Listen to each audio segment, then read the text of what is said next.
Speaker. My question is to the Minister for Communications and Information Technology and asks, what progress has the government made this week on the ultra-fast broadband initiative? Honourable Stephen Joyce.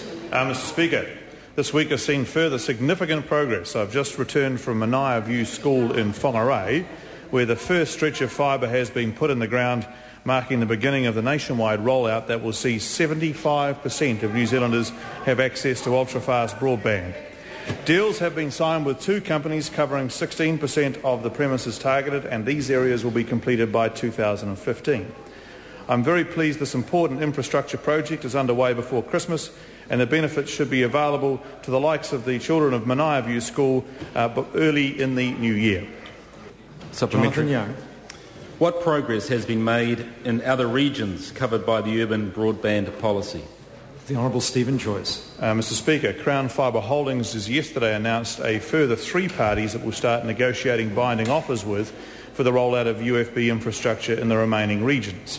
They are Enable Networks covering Christchurch and Rangiora, Flute Joint Venture covering Dunedin, and Telecom New Zealand covering all areas except those covered by the previously shortlisted bids.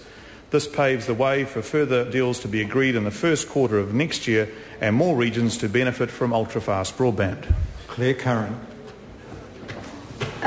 Why is the government trusting Telecom to deliver the best ultra-fast broadband outcome for New Zealand, given its history of competition abuses, which is strewn with examples of non-compliance and obfuscation, including 8 breaches of the Fair Trading Act since 2003, with fines and repayments totalling nearly $14 million, and 1 breach of competition law under the Commerce Act relating to Telecom's high-speed data transmission offering, for which the Commerce Commission is reportedly currently seeking penalties of up to $25 million in the High Court?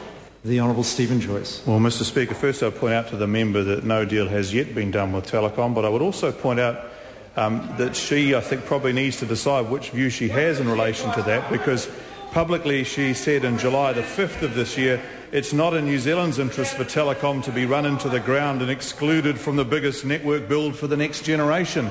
So I'm not quite sure what the member's view is. Order. Order. I can't hear the Honourable Member. Is it? Point of order. Point of order. The Minister didn't answer the question. He instead told me what I had to say. Well, the order. Member asked why is he trusting Telecom certain things. If I remember the Minister's answer, he said that no deal's been concluded yet, if I remember correctly, and then pointed out the member had suggested herself that Telecom shouldn't be excluded from these things. So, I mean, it asked an opinion. Why is the Minister trusting? The Minister gave an opinion, and it's difficult for me to ask for a more precise answer than that. Further supplementary question? Or is it point of order? Point of order, Claire Curran. Mr Speaker, I seek to table a media release from the Commerce Commission dated the 18th of June 2010, titled 1300... No, we don't table media releases that recent. Does the member have a further document Point of order. To table? Claire Curran. I seek to table an article titled Harsh Penalty Sends Message, where's it? What's the source published of the on the Stuff website, Mr Speaker, on the 7th of December 2010, written by Nick Krause. I'll let the member further describe the document. This is published on a Telecom Staff website, is it? No, it's Staff website. I beg your pardon. No, we don't do that. No, question... Beg your pardon. Question number 9, the Honourable David Parker.